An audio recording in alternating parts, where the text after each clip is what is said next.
My name is Carolyn Murphy, and I am the CEO and founder of Firm Foundations Community Outreach LLC. I'm an adult survivor of child trauma, which was molestation and rape, also born in a time where children were seen and not heard. So I went through my life feeling unheard, unwanted, and unloved. Well, I was originally born in Helena, Arkansas, born to teenage parents that were 16 years old. So my grandmother raised me, and I was born during a time where children were seen and not heard. So trying to express emotions or even words were just not, was not permitted. I didn't know then until I was 40 something that my mama was dealing with her own trauma. But as a child, you don't see that. You don't know that. So my mom was in and out of toxic relationship with men and as well as domestic violence. We ended up moving to different states from my grandmother. And so when we moved to Wisconsin, one of her cousin's husband attempted to molest me. I remember my mom going out, still doing what she was doing when we were in Helena, going out drinking, leaving me with him. It was that night, and I was laying in the bed. I know the TV was on because I saw the light of the television. And I remember him creeping in and trying to lay on top of me.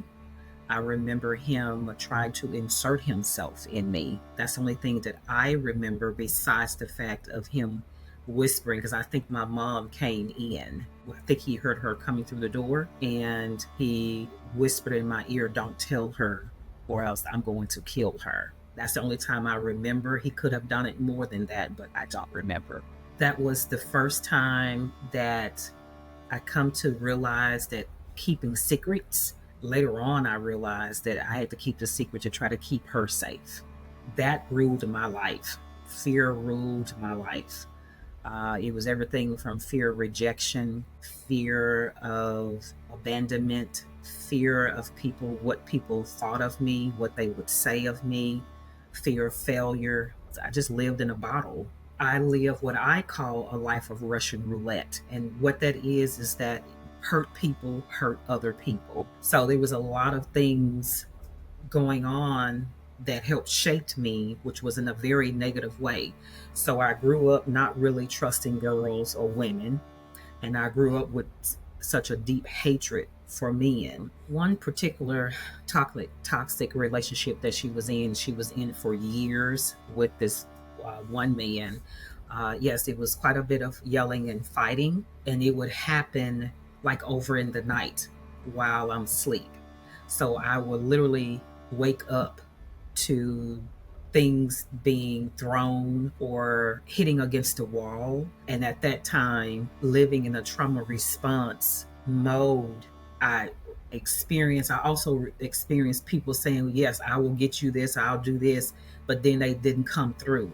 And that was the beginning of building of the walls to protect myself. There were six of us. So the first sibling passed when I was one of brain cancer. And then when I was 8, two siblings passed in a house fire we had. Now, prior to me being 8, after being molested, it felt like I lived in a house of horror.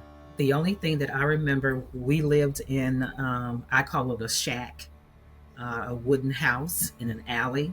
There was a small heater that was too close to the bed, and it caught. And so they were in a room next to me. And so my middle sister woke me up and said, "Carolyn, the house is on fire." She ran out. Well, the newborn was laying next to me. And I remember waking up, kind of groggy. And once I processed what she was saying, I remember just jumping up and running out of the house and ran through the alley to the next door neighbor. And so I went around there banging on the door saying, "The house is on fire. The house is on fire." And back then we had screen doors. And I remember people pouring out of the house and closed the screen door on me when they opened the door, and everybody was running out of the house. And once everybody ran out of the house and I pushed the screen door off me, I ran back around to where the house was, and the house was just ablaze at that point. And I remember standing across the street, barefoot, shivering, just watching the house go ablaze. When it came to school, I excelled. So when I was at school, I was this perfect student. I was definitely focused when it came to school, because I knew that was my way out. Education was my way out. I knew that I needed to go to college, but there was a boy that I was assigned to that was new to the school, and I was assigned to him because I was part of the welcoming committee. So I was assigned to show him around the high school, and we kind of hit it off. And I was telling him that we're like a few minutes from downtown, and we should, walk down there one day. And so we decided that after school that we were going to walk to downtown just to show him where everything was. And he said, "Well, let me go upstairs because we're passing where he lived. He wants to go upstairs and drop off his books." And I wasn't going to go upstairs, but I second guessed myself and went on upstairs where he was, because he kept saying, "Well, come on up with me. I'm just going to go drop off the books." And when I did go up there, I was standing in the door, and I think he grabbed me and threw me to the floor and began to undress me. And as far as trying to unbuckle my pants, I fought him as long as I could, but he won. He finally just wrestled me down and took my pants down. I remember going to school, and my English teacher, she saw that I was different that day, because usually I was kind of outgoing and smiling, but this particular day I was not that. She noticed my behavior, especially when she said I was looking out the door like I was terrified. And so she ended the class, let everybody go, and she closed the door and began to grill me. And I kept saying nothing, nothing, nothing, because that's what I'm accustomed to, not showing my emotions, always holding them in. Once I told her what happened, she marched right out of there and went to the principal's office. And then they called the police, of course. And because the police officer basically said it was me going over to his house, it would be his word against mine and nothing would come of it. So I just let it go. I graduated from high school. I received the presidential scholarship to the local university. My first year, I ended up getting pregnant by a bad boy. And so I ended up having to drop out of school. At this point, I was just poisonous. To me, I look back and I used to call myself a snake, because I would seduce the guys that I wanted. And so this bad boy, who I did like, he was like, I was a freshman, he was a junior. I was quite vocal also. So I told him I didn't want a relationship. I just wanted to have with him. He said he never had a girl to be that upfront with him. So that caused him to like me even the more. And when I rejected him, then I remember him sometime down the line slapping me because I did not want him. And so when I found out I was pregnant, I never did tell him. He saw me. He saw my belly. He assumed that it wasn't his, and I didn't confirm it. That was a toxic relationship that I was in. Once I found out I was having a boy, I knew that I did not want my son to grow up in that atmosphere. I didn't want him to see me in that light. I wanted him to have a mother that he was proud of. So I just stopped everything, no dating or anything. During that time, the true turning point was when I found out I was pregnant with my son. That was the true turning point, because I knew I did not want to be the same way with my son. How I knew this, I don't know, but I knew that if I continued in the way that I went, I was going to subject my son to the pain that I was having to endure. And I knew I didn't want that for him. Now, 2 years later, I ended up having a son. And I knew I didn't want my son to grow up in that atmosphere. I didn't want him to see me in that light. I wanted him to have a mother that he was proud of. So I just stopped everything, no dating or anything. there was a time, because of all the pain and the things that I had gone through, I had decided I was going to have an abortion. The night before, I had a dream, and I remember waking up out of the dream, and HBO was on, and they had a documentary about the abortion process, and that scared the life out of me. And I cried all the rest of the night, and I had made up in my mind that I was not going to do that. Right now, I am 52. I just turned 52 about a week ago, and I have two sons, 31 and 26. During this time, I worked one and two jobs. I was still trying to attend college. I decided that with all of the past toxic relationships, that it just left me empty, left me continue feeling angry and bitter at the world and God, and even at myself, even the more, because, mind you, I'm still living in a trauma response mode. So everything I felt was my fault, even the molestation. So I'm still grappling with all of that. I began to seek therapy on my own for myself because I knew that I wanted to live a better, healthier life. In 2017, I took a class called the Mental Health First Aid, which introduced me to the 40-hour training to become a Tennessee certified peer. And as I took that class, before I took the training, that class gave the signs and symptoms of people dealing with mental health issues and substance abuse. And as I took the class, I began to see me in a lot of it. And I'm like, well, that is the reason why I do that. I mean, the light bulbs was just coming on.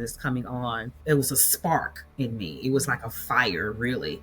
And so at that point, I was working, and I really desired to take the 40-hour training.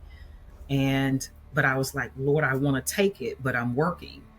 Well, this was in 2017. By the time 2018 came, I had lost my job, which enabled me to take the 40-hour class. I had to realize that I had been running from the Lord, and I realized again that the emptiness that I felt would never go away until I start embracing my relationship with the Lord. The biggest thing is when I cultivated my relationship with the Lord was actually reading it, the word, exercising it, but starting to believe what the Bible says about me. And once I started traveling down that road, the forgiving myself started coming in, giving myself grace and mercy. I am the author of God, Why Did You Save Me? It's a 7-chapter book, so it's a snapshot of my life from childhood to adulthood. And it actually talks about the molestation, how I lived a life of Russian roulette, and that is one of the chapters in the book, how I began to cultivate my relationship with the Lord and later realize that my testimony could help someone else. Not everybody needs a therapist. Not everybody wants a therapist, but I do know everybody needs someone that they can trust, that they can talk to. So one of my favorite saying is talk to somebody, but not anybody. So you have to have wisdom with even who you open up with. That side of the business, which is my peer side of the business, I endeavor to create safe spaces. So I have a support group by the name of Transitioning from Trauma. And I was commissioned to build a platform for child trauma because I don't think it's being talked about enough. You need someone to talk to. May not be your family, may not be your friends, because I was deemed the strong one. So I always had people coming to me, but I never had anybody that I could go to that I trusted. For those of us who have experienced trauma, I highly recommend seeing a professional. I don't recommend trying to deal with this alone. When you are experiencing trauma, your mental health state is not good. One thing I've learned, there's a difference between our mental health and our mental wellness. Mental wellness is resilience, you're bouncing back.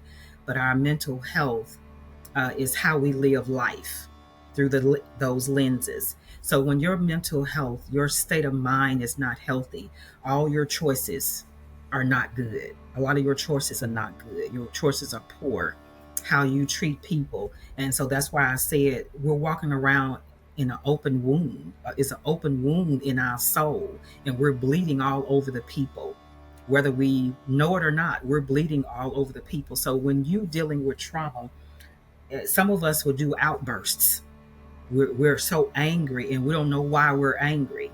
And so if you are living with family members and you have frequent outbursts, now your family is walking on eggshells because they don't know when you're going to burst out again. That's unhealthy. When you're living in trauma, it affects your whole being. So if you're the type of person where you're holding in, now you're developing ulcers, you're developing high blood pressure. So it doesn't just affect here, it affects everything. And like I said, we live our life through our mental health. And so I highly suggest find a therapist. Find a therapist now, especially if you are 40, 50, 60 years old and your child trauma is just about that old. It's time now to start looking towards recovery. You see the devastation in your past life that the trauma has. Do you want to continue on in that manner? Because living with regret is the hardest thing to do, to get to your deathbed and start saying, I wish I should have. And that's the thing, a therapist. So when you look at a therapist, one thing I've learned ever since I was a little girl, I've always been the one that people came to. Even right now, when I'm at my job, strangers, I guess they look at me and see she's an easy person to talk to, and they just begin to just pour out. If you're one of these people that can talk to a stranger and just be completely open and honest with, that's a clear indication that you can talk to a therapist. But that's why I created my listening sessions, because that may be intimidating for those people to know they're talking to a therapist. So I have learned that talking to a regular person is easier. But I will say this, my goal with the listening session is, one thing I've learned, when you talk, a lot of times we are the expert of ourselves. So we already know what we need to do. I don't need to tell you what you need to do. So in my listening session with that person, it's like if they can get an aha moment of saying, well, maybe I do need to see a therapist.